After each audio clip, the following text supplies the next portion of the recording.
Canal 9, Bio Televisión, junto a Universidad Católica de la Santísima Concepción y Arzobispado de Concepción.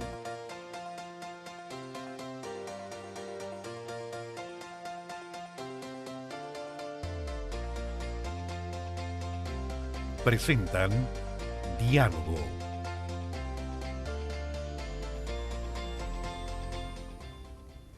Aquí estamos nuevamente en Diálogo.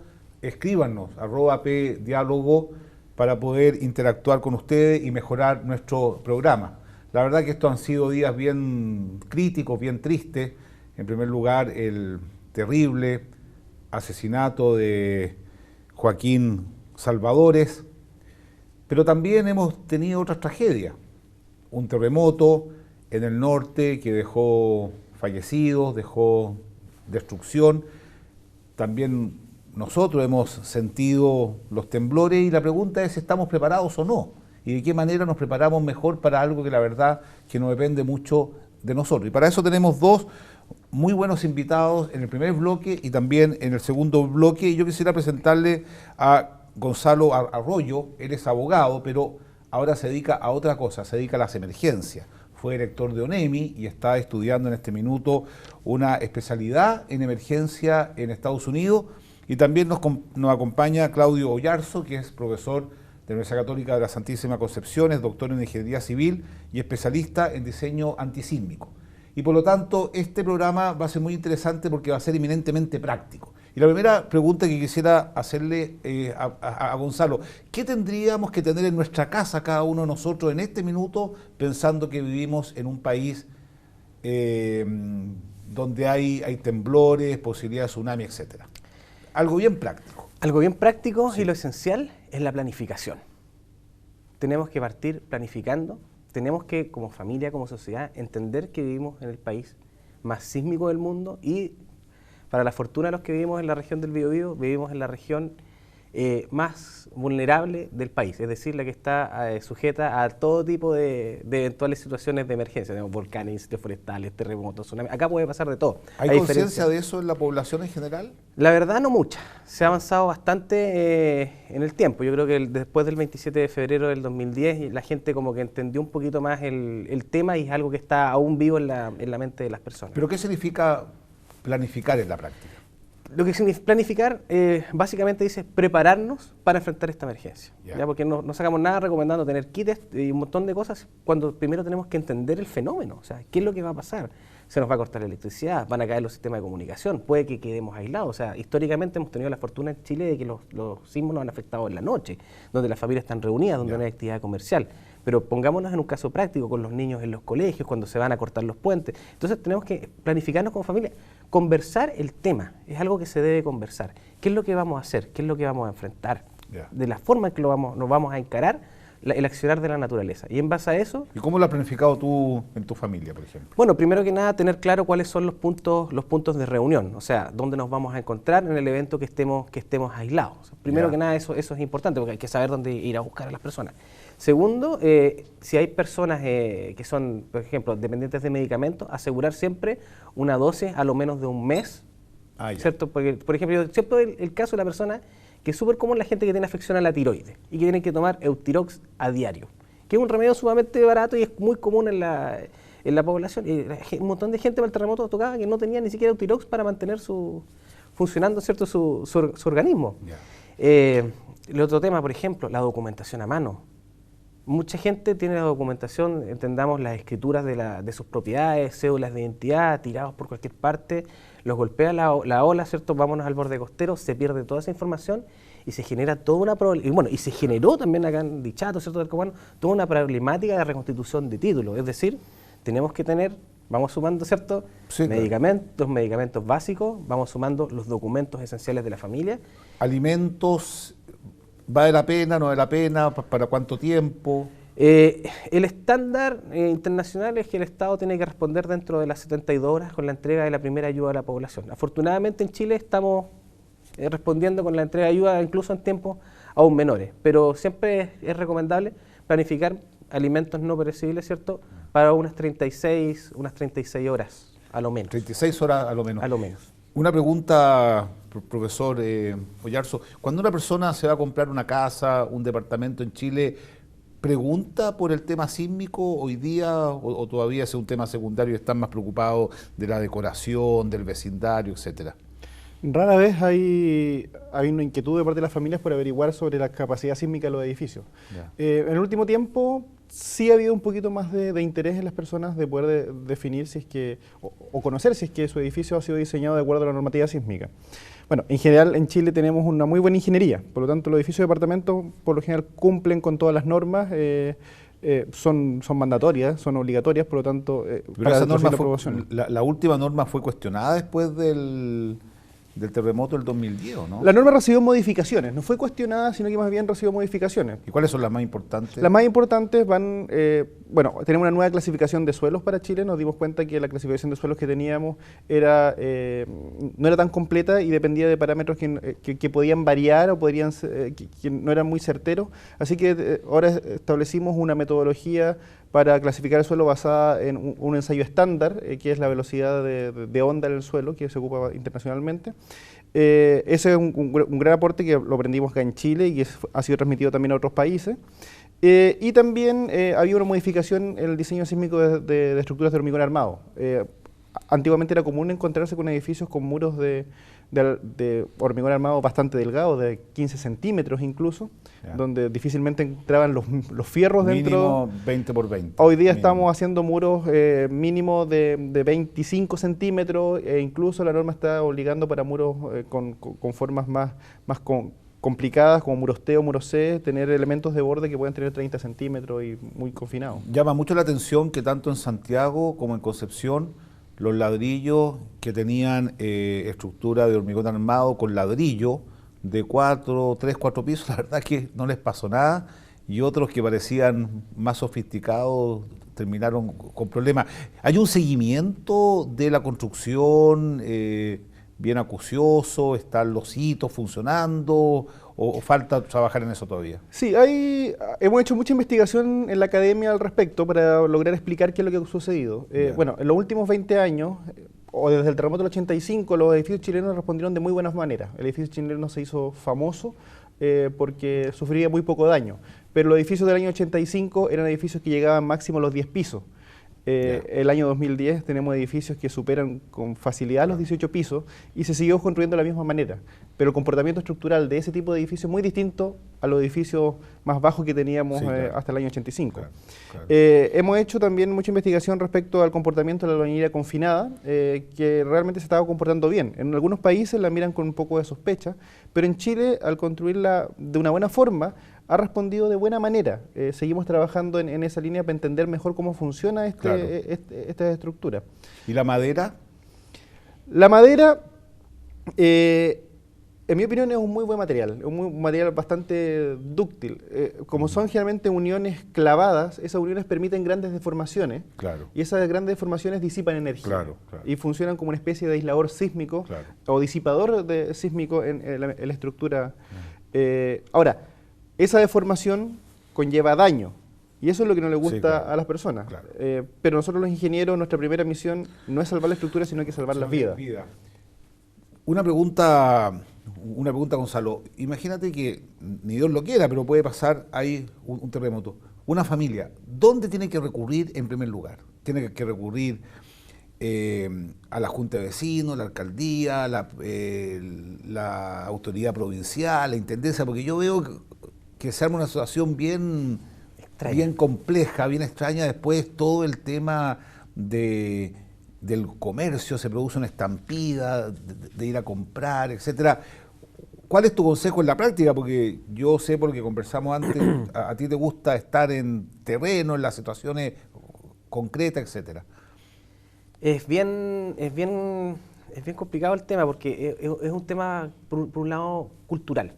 Hoy en día la tendencia en Estados Unidos, ¿cierto? Y lo que se está empezando a aplicar acá en Chile, esto en Estados Unidos ya lleva años, es el tema de armar equipos de respuesta a emergencias comunitarias. Es decir, que las propias comunidades sean las que se preparen en conjunto para enfrentar las emergencias. Aquí nos tenemos que ir un poquito también a la antigua Grecia, cuando Aristóteles decía, ¿cierto?, que el hombre es un ser sociable por naturaleza y requiere de otros para poder conseguir sus fines. Para poder siendo más práctico, esto es la manzana, la calle, el pasaje. Estos grupos idealmente tienen que ser de 5, de 6. Lo ideal es que sean las propias juntas de vecinos que organicen a su gente, porque las municipalidades, que son los entes que tienen que hacer llegar la ayuda, la municipalidad recibe la ayuda del Estado, ¿cierto? Y la municipalidad la tiene que bajar, ¿cierto?, a nivel comunal. Y las comunas, ¿cierto?, las tienen subdivididas a través de las organizaciones que son estas juntas de vecinos. Y es por esto que es importante que las juntas de vecinos tengan estudios y planificación para prepararse a enfrentar este tipo de situaciones, porque son ellos quienes conocen a sus asociados, son ellos quienes conocen qué gente están o no están, se encuentran en sus casas, la cantidad de familias que hay en su sector, y a través de los presidentes de la Junta de Vecinos, que es un poco lo que se hizo el 27, ¿cierto?, la respuesta post-27F del 2010, a través de estas organizaciones canalizar la ayuda, porque la verdad, cuando se concurren como núcleos aislados a las municipalidades, concurren a la gobernación, a la intendencia, se arma una especie de desorden que complica bastante el accionar de la autoridad. Ya. Ahora, en la región, en el ámbito de los estudios, ¿qué es lo que hay en materia de organización en relación a los sismos? Bueno, tenemos varias universidades que tienen la especialidad de ingeniería estructural. ¿A dónde están aquí en Concepción? Bueno, nosotros mismos, la Universidad Católica de Santísima Concepción, tenemos la carrera de Ingeniería Civil e Ingeniería Civil Geológica, que tiene un fuerte énfasis en desastres geológicos, que estamos trabajando en esa área. Hemos desarrollado el Observatorio de Gestión de Desastres, que busca apoyar a las instituciones. Es un organismo que hemos creado varios académicos de la Facultad de Ingeniería, multidisciplinario, y que busca apoyar la labor de los equipos de emergencia acá en la región. Hemos también hecho algunas alianzas para poder trabajar, por ejemplo, con la Municipalidad de Talcahuano, que tiene un departamento de gestión integral de desastres bastante activo, bastante completo, bastante organizado, y con ellos estamos haciendo algunos proyectos de trabajo conjunto.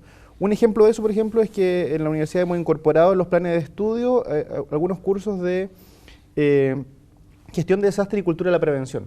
Nos damos cuenta que nuestros estudiantes o los profesionales que formamos, ingenieros, tienen un rol sumamente importante en momentos de desastre, en instancias de desastre. Sí, claro. Y tienen que dar una respuesta adecuada a la comunidad. Y la formación que tradicionalmente teníamos los ingenieros está orientada a diseñar estructuras nuevas y no a responder a emergencias como las que se generan en situaciones como esta. Hoy día, por ejemplo... ¿A los alumnos les interesa estudiar ingeniería civil estructural? O sea, a los alumnos les interesa mucho estudiar ingeniería civil estructural, y les interesa mucho también tener formación específica para responder a este tipo de situaciones. Hoy día estamos apoyando, por ejemplo, a 3 liceos de Talcahuano, los cuales no tenían planes integrales de seguridad escolar. Y estamos haciendo una revisión del entorno, del propio edificio, de sus capacidades estructurales, para poder ayudar a crear los planes de evacuación adecuados, planes de emergencia adecuados, y irlos mejorando. Es un trabajo que estamos haciendo en conjunto con la Municipalidad de Talcahuano y con alumnos de nuestra universidad.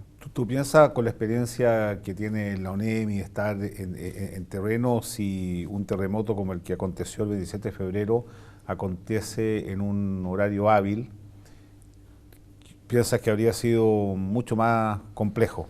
Absolutamente, hubiese sido mucho más complejo. Es cosa de ver, por ejemplo, el comportamiento de calle Barros Arana en el centro de Concepción, la cantidad de edificios, ¿cierto?, que se desplomaron, con la cantidad de personas que hubiese habido en su interior. La verdad que en ese escenario las condiciones de respuesta de los servicios de emergencia hubiese sido muy distintas. O sea, si se vieron sobrepasados la noche del 27F, en este caso en horario diurno, hubiese sido sobrepasado 4, 5, 6 veces y hubiésemos tenido que lamentar una cantidad de fallecidos no menor. Y después del 27F, ¿se revisaron todos los edificios? ¿Se generó esta cultura de prevención o todavía no.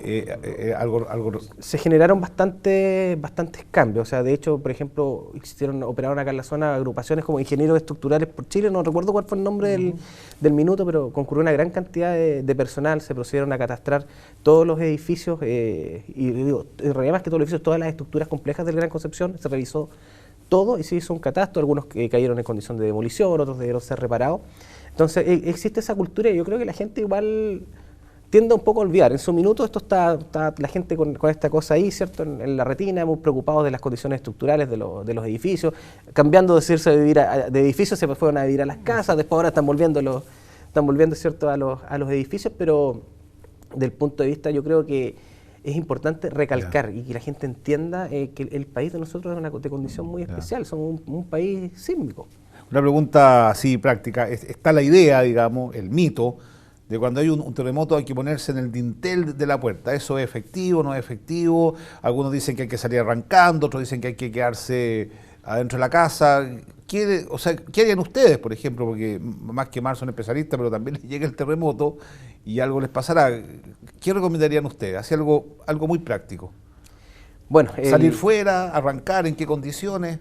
Hoy en día la tendencia, por lo menos las recomendaciones hablan del espacio vital, ¿cierto? O triángulo de la vida, que es lo que busca que la gente se ubique dentro de zonas cercanas a mini estructuras como firmes dentro de la casa, es decir, por ejemplo, una cama, un mueble, un librero, cosa que al enfrentarse a algún tipo de colapso se genere, ¿cierto?, un ángulo que le permita a la persona estar ahí y facilitar el rastreo por parte de los equipos de emergencia. Esa es la recomendación. ¿Y ese lugar cuál es en concreto o cuál sería? Puede ser, por ejemplo, al costado de una tina, al costado, ¿cierto?, debajo de una mesa. Ah, ya, ok.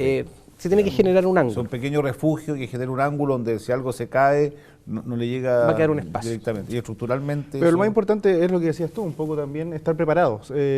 Nosotros los ingenieros tenemos el vicio de cada vez que entramos a un edificio nuevo empezamos a ver la estructura.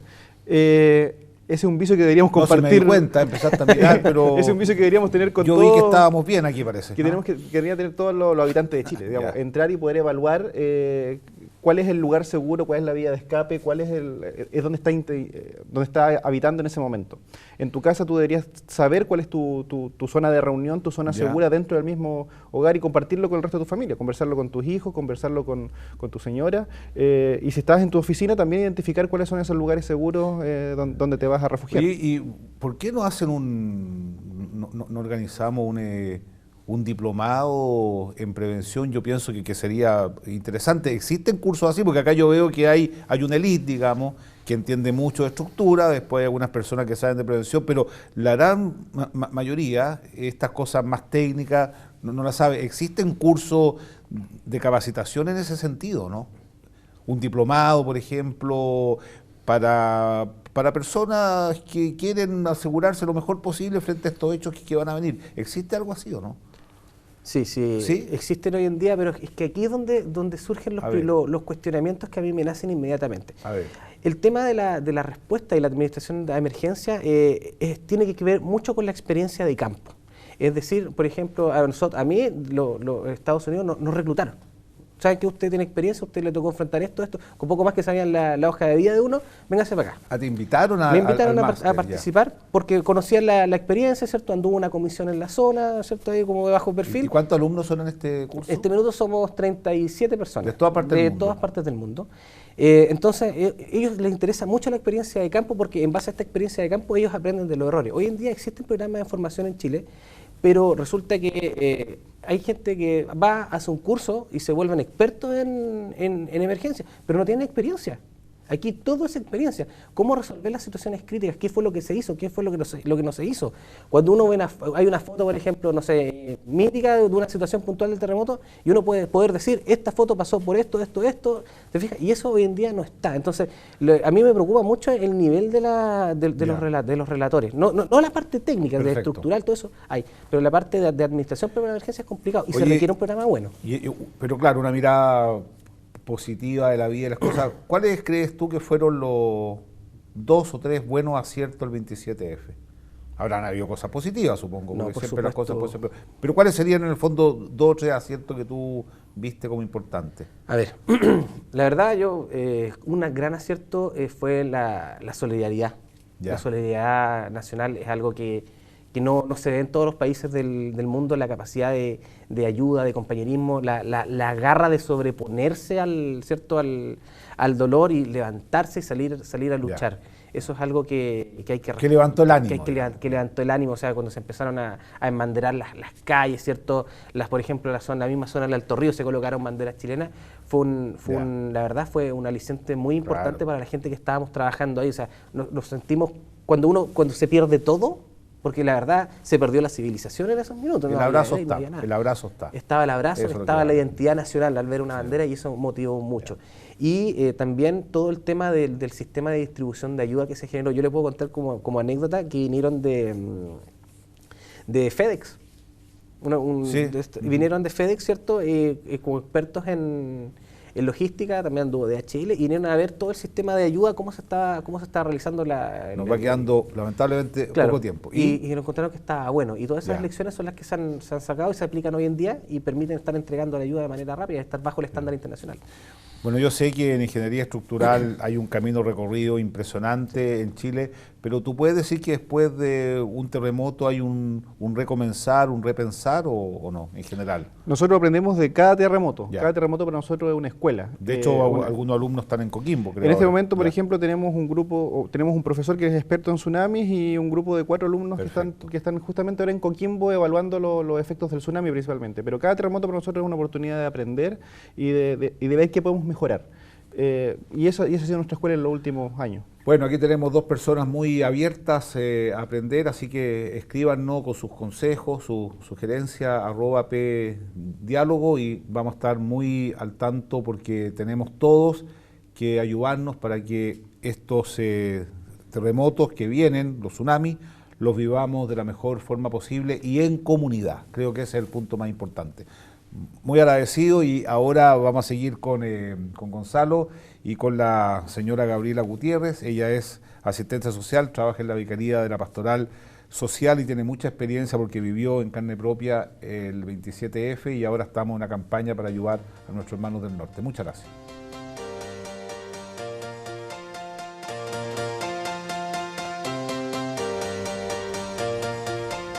Bueno, en este segundo bloque les damos la bienvenida nuevamente.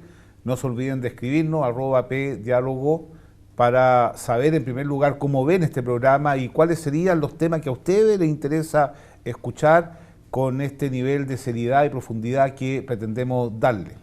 Y queremos también agradecer a los alumnos de Comunicación Audiovisual de la Universidad Católica de la Santísima Concepción que llegan muy temprano a preparar este hermoso lugar.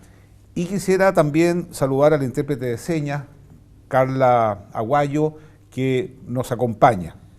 Y en esta segunda parte seguimos con Gonzalo, que tiene mucha experiencia en la práctica, en terreno, en el campo, como dice, era una palabra nueva que aprendí.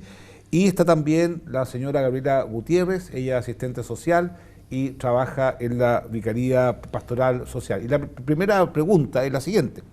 Yo donde voy siempre me preguntan, ¿y qué hace la iglesia? ¿Qué hace la iglesia? Le pregunto a ti, ¿qué hace la iglesia cuando hay un terremoto? ¿Qué hizo el 27F? ¿Qué está haciendo hoy día con los damnificados de Coquimbo? Bueno, la iglesia en primer lugar asume este rol de ayuda humanitaria, que a partir del 27 de febrero lo asumimos con mucha mayor conciencia, la verdad. En su misión la iglesia está preocupada de las personas, su misión evangelizadora tiene que ver con todo lo que le pasa a las personas. Sin embargo, a partir de ese minuto y en la actuación que tuvimos el 27 de febrero, tomamos esa conciencia. Lo que hicimos en ese minuto fue primero responder al llamado del pastor en términos de reunirnos, de planificar una acción desde la Iglesia Católica de Concepción y a partir de allí, primero preocuparnos de las personas, de cómo estaban, de tomar contacto con las localidades y luego a partir del acompañamiento de las personas y de las comunidades, poder diseñar una planificación, como decías tú, una planificación sencilla, pero con otros. Entonces construimos una red y a partir de esa red comunitaria, local, avanzamos en el servicio de distribución de alimentos, de acompañamiento afectivo, emocional, contención psicológica, apoyo espiritual y luego después a recuperar ese tejido social que en estas ocasiones, como tú decías, se daña bastante. Porque la verdad es que se produce un caos al inicio. Hay un caos, no sabemos qué hacer, las comunicaciones, la conectividad. Yo creo que hemos perdido y yo creo que ahora sí, ya que hemos tenido tantos sucesos y eventos. ¿Han aprendido? Hemos aprendido. ¿Con qué equipo trabajan ustedes? Pero antes quiero hacerte una pregunta. ¿Cómo compatibilizas tú el hecho de ser mujer, esposa, madre? ¿Cómo compatibilizas eso con tus obligaciones en el ámbito de tu responsabilidad como asistente social y responsable de la vicaría? Y esa pregunta también te la quiero hacer a ti. Siempre lo he dicho, con un sano equilibrio entre todos esos roles que tengo, pero fundamentalmente lo asumo como ser humano, cristiana, sintiéndome muy responsable de todos los roles que tengo en mi vida. Este trabajo yo no lo asumo como un trabajo de ser funcionaria, sino que para mí es desarrollar mi profesión, todo lo que yo he aprendido, lo que he estudiado, mi experiencia, como decíamos, al servicio de este desafío, de esta función, y por lo tanto es mi vocación. Y la familia aquí lo ha entendido perfectamente. Y el llamado que en ese momento hizo Monsorensati, porque él estaba aquí, ¿fue acogido? ¿Tuvo eco? ¿La gente se solidarizó? Sí, el primer llamado lo hizo a la comunidad más inmediata, a la comunidad eclesial y posteriormente a la comunidad en general. Fuimos parte de la red regional de ayuda, de respuesta, y eso se notó porque la verdad es que en todas las reuniones y en toda la estrategia de ayuda estuvimos todos presentes y estuvimos con roles, distribución de roles, las personas se acercaban a la iglesia, recuerdo en el frontis de la catedral, en la Plaza de Armas, las Eucaristías que se celebraron, y eso no solo fue a nivel central, sino que eso pasó en cada ciudad, en cada comuna, en cada pueblo. Ahí la iglesia hizo este trabajo y este servicio de asistencia espiritual, material y psicológica. ¿Y ustedes sintieron una comunión importante entre el gobierno que estaba en ese momento, las autoridades, la iglesia, los partidos políticos? Porque también, digamos, o sea, pareciera ser, la experiencia que tengo es que la farándula, por así decirlo, nos separa, la entretención nos divide, nos hace individualistas, pero pareciera ser que el drama nos vincula, nos hace ser más humildes, más cercanos. ¿Se vivió eso? Sí, por supuesto, era un momento de una sana paz. No habían partidos, no habían divisiones, no había nada, éramos todos un equipo, y en este equipo cada uno, ¿cierto?, dentro de sus distintas áreas abordaba la resolución del conflicto. La verdad era muy, ojalá que eso se pudiese mantener en el día a día, esa unidad, esa capacidad de estar más preocupado de solucionar los problemas de las personas, de que estar sacando, ¿cierto?, hoy en día dividendos personales o armando peleas y cosas que hoy en día la verdad carecen de razón. Esa espiritualidad, pues la verdad esa es la palabra, que había durante los momentos post 27F hasta yo creo que por lo menos abril de aquel momento, cuando empezó a entrar el invierno, uno vivía, como dirían los jóvenes, estábamos en otra onda, todos nos preocupábamos por el resto, qué pasa con tu vecino, la gente también la iglesia ayudó mucho en a unir grupos para ir en ayuda de, por ejemplo, ir a las aldeas, a ver cómo estaba la gente, se organizaban operativos sanitarios, y todo nacía de la propia comunidad. De hecho, o sea, nadie se restó, en definitiva. Nadie se restó. De hecho, costaba mucho organizar los distintos grupos de ayuda porque era demasiada la gente que quería ayudar. Claro, y eso de repente se echa de menos, ¿cierto? Sí. Es como que un momento muy especial. Una pregunta que, en mi opinión, no ha sido tratada todavía, pero creo que ha tenido un impacto y no ha sido sanada todavía. El tema de los saqueos, ¿cómo ustedes vivieron eso? Yo lamento mucho, y lo digo de manera muy responsable, yo en ese momento estaba en Santiago, también tuvimos muchos problemas como obispo auxiliar de Santiago, y me llamó la atención que la prensa, lo único que mostraba de Concepción era los saqueos. Y la verdad que de Dichato, de Talcahuano nos enteramos 4 o 5 días después, porque era una obsesión por el tema de los saqueos. Yo creo que eso perjudicó mucho, digamos, en muchos sentidos. ¿Ustedes cómo lo han vivido? ¿Creen que está sanado? ¿Generó desconfianza entre los vecinos? ¿Qué lectura hacen ustedes de eso? Porque nadie nos dice que no se vuelvan a repetir, digamos. Bueno, en realidad hay dos temas que se conjugan. Uno, el oportunismo, el vandalismo y la delincuencia, que la verdad en los terremotos de Haití, de los otros países del mundo, la gente andaba preocupada, peleando por comida, no sé, después de las 48 horas, acá no habían pasado ni 5 horas, ¿cierto? Y bajo la excusa del saqueo, ¿cierto?, que tenemos hambre, robaban desde lavadoras, televisores y cosas que carecen de sentido. Pero también hay un problema y un mea culpa muy importante que tienen que realizar. Pero es cierto, perdón Gonzalo, Sí. dicen que eso se dio en todos los estratos de la sociedad, eso es efectivo. Eso es efectivo, desde médicos hasta la persona más humilde realizaron saqueo. O sea, a mí me tocó estar en varios procesos judiciales y ver cosas por el estilo que son realmente inexplicables. O sea, y es ahí también a donde apunto yo. O sea, hay un tema, un mea culpa de los medios de comunicación social. En aquel minuto la prensa se dedicó a exaltar y a generar temas casi de psicosis colectiva. Y esta psicosis que empezaron a generar, hablaban de saqueos, hablaban de asaltos, de que no hay comida, de que van a pasar un montón de cosas que efectivamente no pasaron y tendieron a generar un temor un poco en la población y fue prácticamente que los incitaron a este tipo de situaciones. ¿Lo viviste? Yo lo vi, la verdad. A ver, ¿cómo fue eso? Con mi familia salimos como a las 5 de la mañana, 6 de la mañana, a ver a los abuelos, a las dos familias. Y salimos todos, como pudimos, del sector donde vivimos, camino a Chihuayante. Y, ¿A pie, en auto? No, en vehículo. Se podía por Pedro Valdivia hacia Concepción.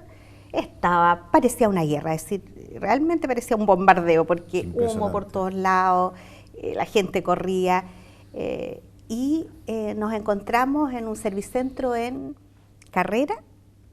Íbamos a pasar a poner benzina, porque la verdad es que nos pasó como a muchos, que el día viernes, fin de mes, ya estábamos cansados, veníamos llegando de vacaciones, mañana ponemos benzina.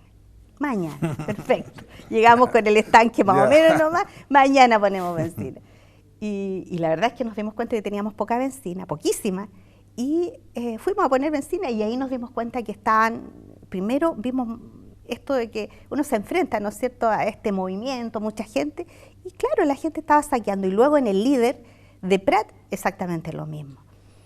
Ahora, fue doloroso, fue muy doloroso porque, como tú dices, entre el sufrimiento, la desinformación, el no saber qué hacer, el desabastecimiento, porque era fin de mes. Pero eso demuestra que algo pasa en la sociedad, o sea, pareciera ser que hay un grupo importante de personas que no tienen en el fondo una paz profunda, ni tienen valores profundos de alto grado de convencimiento en el fondo respecto a y que se manifiestan en situaciones como esta, digamos.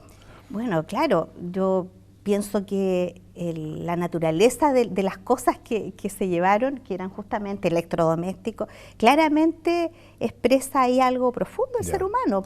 Yo creo que es profundo. Que no era alimento, porque si hubiera sido alimento, aunque no es justificable, uno pudiera decir, bueno, a mí me llama la atención que ese es un tema del que se habla muy poco, muy poco, y yo creo que muchas personas podrían tranquilizar sus propias vidas y reconociendo eso, reparan, digamos, el daño causado, porque esto se dio entre vecinos, es decir, yo supe que, por ejemplo, muchos almacenes fueron violentados. Ahora, cambiando de tema, ¿qué estamos haciendo, la verdad? Sí. ¿Qué estamos haciendo con nuestros hermanos de Coquimbo? Y aprovecho a hacer un llamado también, claro. Porque la verdad cuando uno ve esa foto uno se conmueve. Han sido muchos dramas en poco tiempo. Antes de hacer el llamado y respondiendo a la primera pregunta, que no respondí completamente, importante también para poder contar en lo que estamos en procesos más institucionales. Eso. A partir del 27 de febrero, la Iglesia Católica tomó esta conciencia que yo decía y hemos ido desarrollando un proceso de fortalecimiento institucional de gestión de riesgo y emergencia, entendiendo que somos una institución que su misión es justamente también apoyar a las comunidades, a las personas, a las familias y servir. Y en ese sentido, a través de la Cáritas Chile y la Cáritas Internacional, estamos desarrollando una metodología institucional que está integrada por ciertos protocolos, ciertos niveles de respuesta y de llamados de emergencia para ponernos al servicio. Fundamentalmente, ¿por qué? Porque tenemos claro que esto no lo podemos controlar, ya se dijo en el primer bloque, somos un país sísmico y sabemos que no depende de nosotros. Sin embargo, las consecuencias que esto pueda producir, y eso es lo que hemos estado estudiando en este tiempo, sí podemos mitigarlas. Y mitigarlas, ¿por qué? Porque hay muchas consecuencias desastrosas en las vidas de las personas, en su bienestar, en su disponibilidad, ¿cierto?, de sus bienes, que lamentablemente, porque no se manejan bien, son más dañadas, y especialmente los más pobres y excluidos. Y ahí sí que la Iglesia tiene esta vocación de servicio que, se viene cierto, es a todos, pero nosotros en este minuto estamos desarrollando programas específicos para poder ayudar a aquellas localidades más excluidas, más pobres, más vulnerables. ¿Un programa específico? Sí. Bueno, nuestro trabajo 27 de febrero duró 2 años a 3 años, con acompañamiento todavía en las comunidades. Y todavía seguimos nuestras capillas, nuestras parroquias. Bueno, claro, no hemos terminado todavía. A nivel pastoral y de reconstrucción pastoral se dañó el 70% de los templos de la arquidiócesis, por lo tanto, ahí hay un trabajo que todavía se está haciendo. Si alguien quiere ayudar, por favor, acuérdense de nosotros. Todavía necesitamos.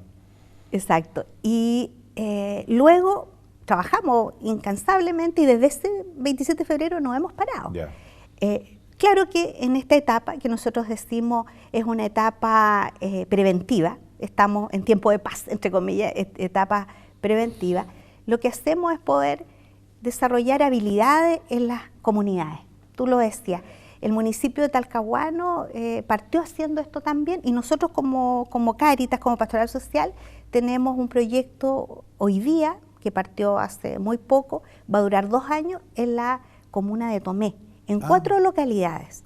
4 localidades, una rural, una más poblacional, una costera y la otra en un campamento, para que a través de una metodología que hemos ido también desarrollando, sistematizando, puedan las localidades, no solo las parroquias como actores también sociales de su sector, de la comunidad, pero también las organizaciones sociales puedan desarrollar estas capacidades. Y este proyecto trae un fondo de microproyectos para que esas 4 localidades puedan diseñar cosas muy prácticas que permitan mitigar los daños de la vulnerabilidad que enfrentan, digamos. Ahora, por lo que yo estoy viendo, es hacer un trabajo de prevención junto a ellos. Junto a ellos. No imponerles un método, porque muchas veces es muy distinto estar en la ciudad, en el campo, estar en el borde costero, etcétera. ¿Te voy a decir algo? Sí, es que justamente un poco completando eso.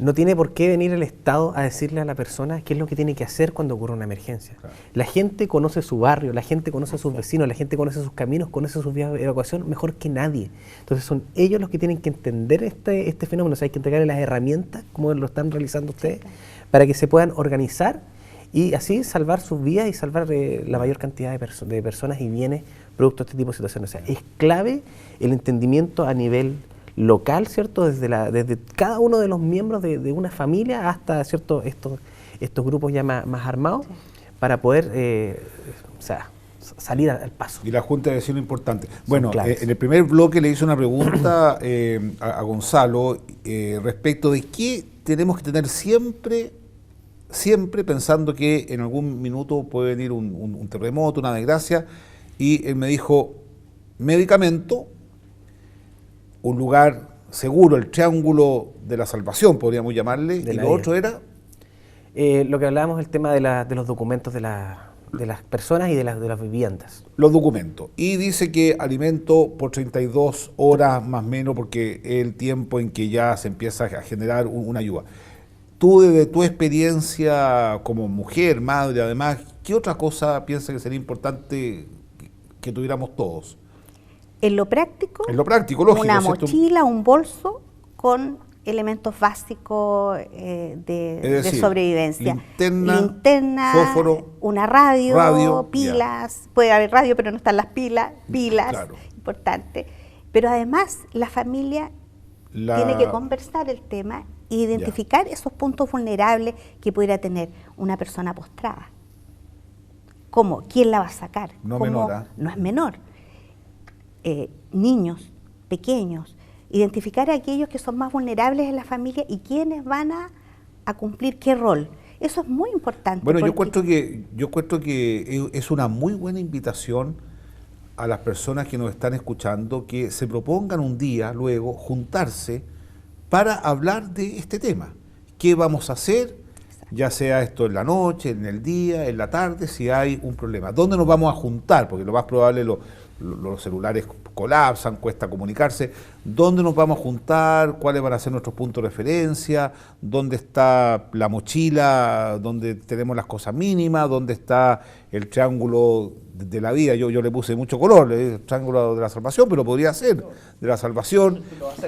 Pienso que sería interesante que se reunieran, tener una lista de teléfonos importante, ¿no? Una lista de teléfonos en un lugar visible. O sea, lo que estoy entendiendo que pretender, digamos, que la ONEMI, la municipalidad, etcétera, va a resolver todos los problemas, sobre todo en los primeros días, es bastante poco realista. Es cada uno, la familia, la junta de vecinos, que tiene que asumir un modo de actuar. Y una recomendación general, que lo hemos aprendido, lo aprendimos el 27F y lo seguimos, antes de irnos, ¿ya? y lo seguimos aprendiendo en toda esta otra catástrofe. Y es que hay este espíritu genuino, como decíamos, de solidaridad, de querer ir. Los jóvenes nos llaman para decir cómo podemos ir a Copiapó, a Coquimbo ahora, ¿cierto?, a ayudar. Eso hay que tener cuidado, porque muchas veces ese voluntariado, si no se conduce bien, puede ocasionar un problema, y ya lo decíamos, un caos. Entonces, esperar las instrucciones, dirigirse a instituciones formales, el Estado y otras instituciones que están liderando la ayuda humanitaria. Y hoy día, a propósito del llamado... ¿Cuál es el llamado? Porque ya nos vamos, lamentablemente. Hoy día, a propósito de la distancia que tenemos, que también es muy importante, ¿dónde ocurre el desastre? Si ocurre lejos del lugar donde estamos, más bien la acción es poder ayudar, quizás no reuniendo cosas, que de repente es muy complicado, el lugar donde las vamos a copiar, si son alimentos. No necesariamente las personas llevan alimentos no perecibles, la ropa no llega en muy buen estado muchas veces. Entonces se genera un tema muy complicado, hasta sanitario. Entonces ahí hay que llevar con dinero, en hay este una caso cuenta corriente. A la 11701 de Caritas Chile. ¿De qué banco, perdón? Era el Banco de Chile. Banco de Chile, 11701. 11701, eso va a Caritas y directamente llega a Caritas al lugar. Coquimbo, sí. Bueno, lamentablemente, la verdad, se nos acabó el programa porque uno aprende. Nosotros queremos que este sea un programa de gran utilidad, desde el punto de vista intelectual, desde el punto de vista práctico, desde el punto de vista regional, y por lo tanto escríbanos y diga, este tema nos interesa, @pdiálogo, y están todos invitados. Muchas gracias y felicitar a los alumnos que siempre están entusiastas haciendo este programa. Bueno, muchas gracias y hasta pronto.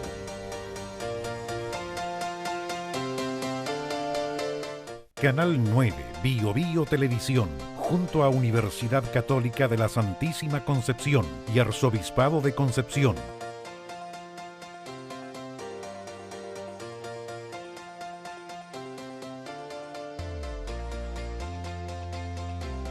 presentaron Diálogo.